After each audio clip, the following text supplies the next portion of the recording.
Hey, welcome to another episode of Guitar Love. This is a video series where I pull out an instrument I've made over the last few years, check out how it's holding off, dust it off, see how it looks, plays, and sounds. And this time around, it is the Blue Flame Double Neck Electric Guitar. Oh yeah, wow.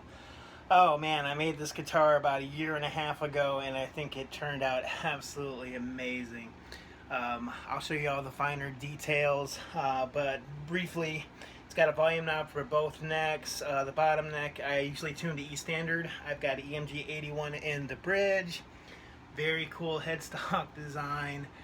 I was really kind of concerned when I first came up with the concept that it wouldn't be sturdy enough, but it's proved to be way sturdy on both necks. Top neck, I've got really cool pickup in there. Can't remember what that pickup is. I do believe it's a Seymour or Duncan pickup, derivative anyway.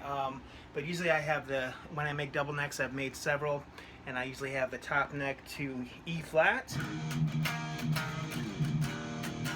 Let me turn up the volume a little bit on the amp, but the bottom neck, E standard, top neck to E flat.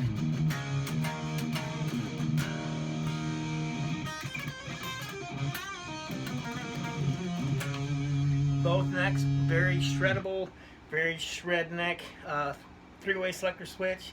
In the center, it's both necks, and then the bottom is the bottom neck. Obviously, very cool. Like I said, I'll show you all the finer details.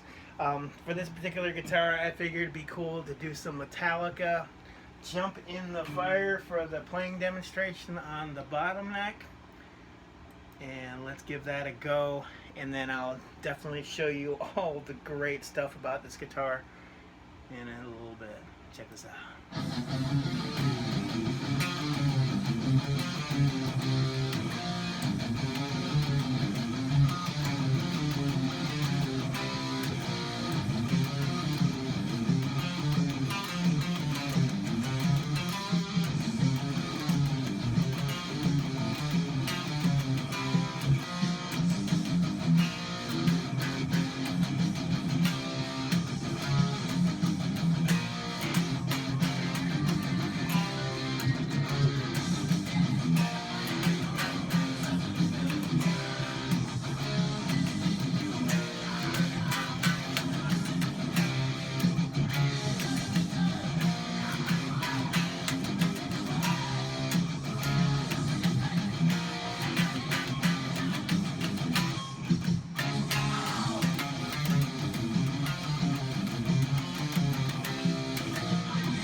Very cool.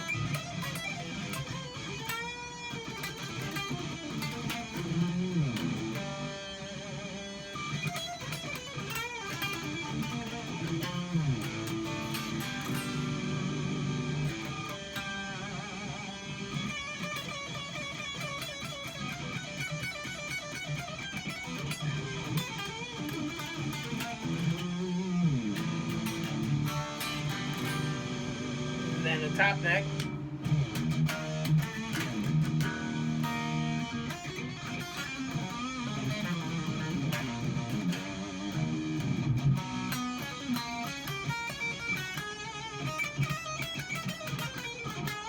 And you can definitely reach all the higher frets on both necks, which is really cool, especially the bottom neck. And I got it kind of low right now on the strap. Normally you could have it up here and definitely have more access. But I wanted to give you a quick, brief sound demonstration on this really cool guitar. Let me show you all the finer details. Guitar probably weighs about 11, 12 pounds. It's not light by no means, but it's certainly not heavy. It's probably like the second Strat style with a Tremel neck that I did. Very cool. This is probably like the second or third double neck guitar that I ever made. Definitely cool. And I love the, if you look close to the finish there, let me show you the back. You can see the back, I didn't do that, I just did the front. But I wanted to make it look very wood grain and earthy, which I think I succeeded. I didn't want the finish to be super flawless and flat and perfect. I wanted you to be able to see the wood grain of the actual guitar. I made this from wood that you would use from Lowe's, like on a tabletop. You know, you can buy it and you can make dressers or tables. It's I do believe this was a circular piece. Before I realized you can buy the square pieces too. But yeah, turned out really killer. Like I said, that headstock shape, especially with the tuners like right in here, I thought maybe that might be a little thin on the material, the headstock material, but I've had this guitar for quite a while and it's proven very sturdy. Surprised. But I was always worried that would somehow snap off, but it never had. And I've always been pretty gentle with my guitars, except when I'm playing them. I like to enjoy them playing. I'm definitely not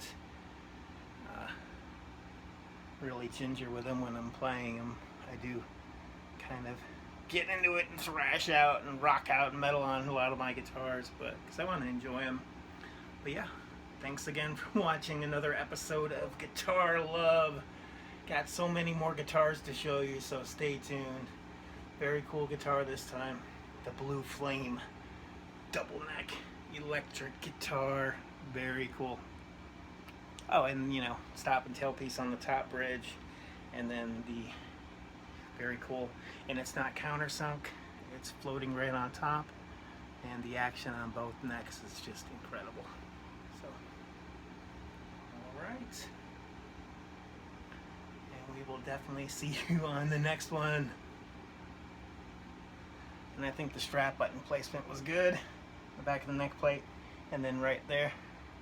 And I added the strap buttons after I already finished the guitar, which I don't do that anymore. I make sure in the process of actually creating the guitar, I figure out the strap button location. That way, if there's any issues, got lucky with this one. But there's one guitar in particular I want to show you in the future where I still haven't put a strap button on there, because once you do, once the finish is already worked, you kind of scar the guitar unless you get the exact placement. I'm a little scared, but we'll get to that. But all right, thanks again, and we will see you on the next episode.